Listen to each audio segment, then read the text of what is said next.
Alrighty, so it's time. We just finished a playthrough of the game of Until Dawn, and so that means it's time to review it. So if you're new to the channel, if you're new to the videos, what we always do is when we do a playthrough, we, at the end of every single day of playing it, we sit down and I do a quick review and I let everyone in the chat say what they want, as well as you can see the chat there down below me there.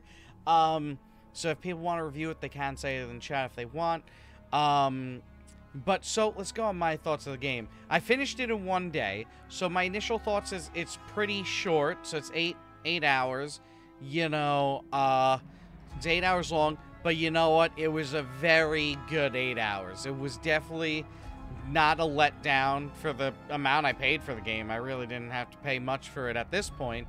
I would imagine, though, if it was a $60 title, I would have been a little bit let down if it was 60. But like I said, I didn't pay 60, and for the amount I paid, I'm not mad at all. I think I only paid like $5 for it. So, you know, for an 8-hour story, that was absolutely stunning. And just like if you're new to the channel, we've played through Detroit Become Human, then I played through Heavy Rain, and then I played through Beyond Two Souls. So we've played games in between those games as well to kind of mix it up a little. But being on a journey of experiencing these types of games that are like movies that you get to play, this game definitely has a replayability to it that's very interesting, especially since you get connected to some characters. And in my playthrough, sadly, I kind of wanted Mike to survive. Like, I thought in the beginning of it, he was like he was a dick to girls. He really was. He was just using them to experience some fun times. But, you know, that's not something to hope him to die for, you know? Just being silly and stupid with life and using people, that's not an excuse, you know? So, like, I felt like he was an okay guy, you know? Aside from that, you know?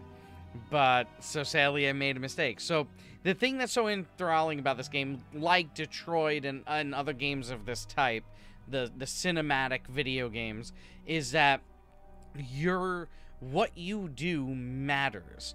And the repercussions of what you do can be repercussions that lead to deaths, that lead to characters being gone. That doesn't exist in a lot of other games where you're like a single character doing the story, or even in many RPGs where you have a team of 4 or 5, you know, doing things. Very rarely in video games do characters die off or have a potential to die off, and requiring of your skill and good choices to keep them alive, you know. So it's very interesting style of storytelling and gaming, especially where in this, you know, many people died. And I was informed by people watching during the stream that you can actually get through this game with no one dying. Like, this is possible. You can get through it with everyone dying.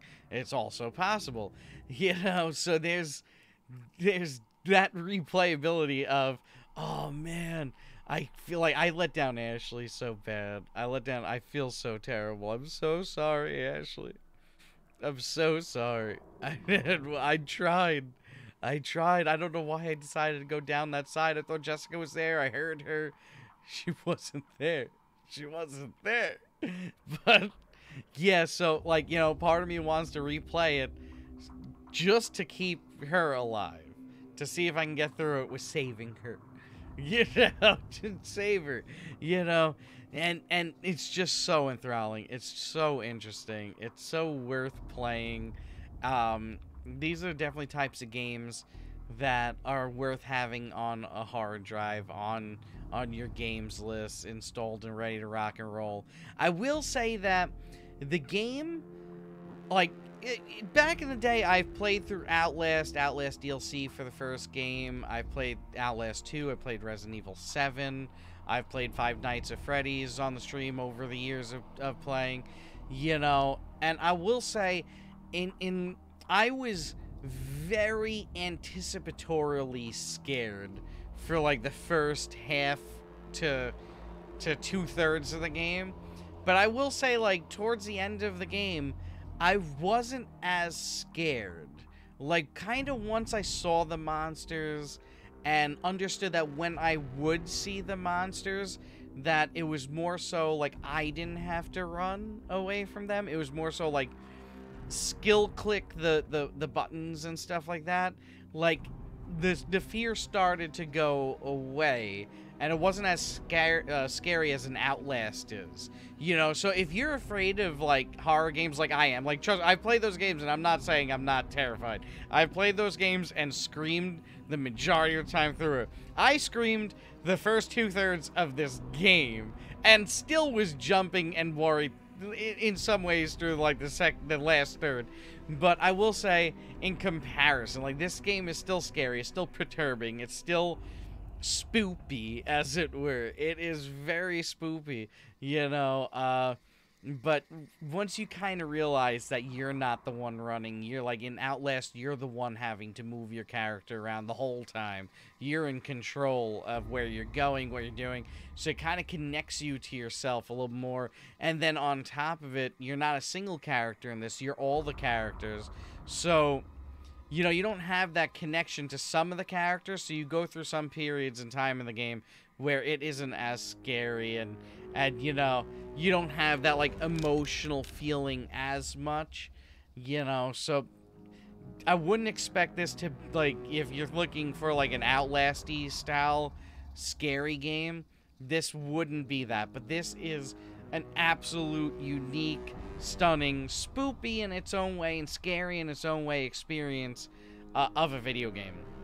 Absolutely, absolutely worth having. Get it on your hard drive. Buy it if you have the money for it. You'll be pleased. I swear it. I thoroughly enjoyed this so much that I beat it in one sitting. Let's see, how long have I been going? I've been going for 8 hours and 2 minutes right now. We ended up, I normally only stream 5 hours. We ended up doing an 8-hour stream because I couldn't stop playing the game. I couldn't stop playing it. I was like, you know, in my mind I was like, nah, I'll keep going. I'll keep going. Let's do this. I'm supposed to be sitting down with the fluffiest guinea pig that you'll ever see. Click the Instagram link in the description. You'll see the fluffiest of the fluffies of the guinea piggies. I'm supposed to be singing her bed song right now. She's supposed to be cuddling up in her bed, but I had to finish playing. She'll be okay. She'll be okay. But yeah, worthwhile game. The mechanics of playing are so much fun. The skill clicks on the buttons are so interesting. The don't move parts are terrifying. I would say, though, don't play it with using motion controls. Like, you'll still get to use the don't move portion mechanic. But I will say, aside from that, motion controls in these games are usually bad. So if you get the option to just choose buttons, you'll get a better experience. Because the motion controls I find in this controller are really poop. So that's what I would recommend. Go with just like the button clicking, because you'll still have the don't move mechanic, and you'll still have like the touchpad functionality, you know, and it'll make your experience better. Because I know in like Detroit Become Human, it had motion controls, and every time those popped up, I would fail. Even in Heavy Rain, you know, I lost a character in Heavy Rain because, you know, the motion controls killed them. You know, I did the right motion, but it just didn't want to recognize it as that. So that would be my recommendation. But yeah, like I said, absolutely love the game. Absolutely love the playthrough.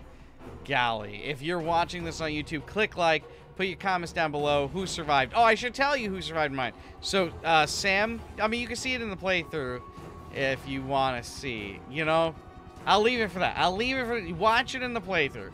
I'll probably add links to the playthrough videos. It'll be 2 videos, a part 1 and a part 2, and then this will be a separate video to those. So click like, leave a comment. Who survived in yours? I'm really curious. Did you do a playthrough where everyone survived? Did you do a playthrough where everyone died? Were you one of those where you're like, they must all die? The curiosity got to you. You turned into the Wendigo and killed them all and ate their souls. Golly gosh. I hope you didn't do it. I hope you didn't do it. I'm just happy the dog survived, though. That was a rough moment. That was really perturbing. But yeah, so like, comment, share with people. This is what we do here on this channel. We do playthroughs. At the end of every day of doing a playthrough, I do a review. Sometimes we do multiplayer games. I don't really review those. But I like to do random reviews. So come by Twitch, Fealty Gaming. That's where I play live check out the YouTube. That's where the live portions of Twitch get sent to a day later, since that's how long I have to wait to be able to upload them to YouTube. You know, I hope you enjoyed these videos. I hope you enjoyed this playthrough. I sure did. 8 hours. Golly.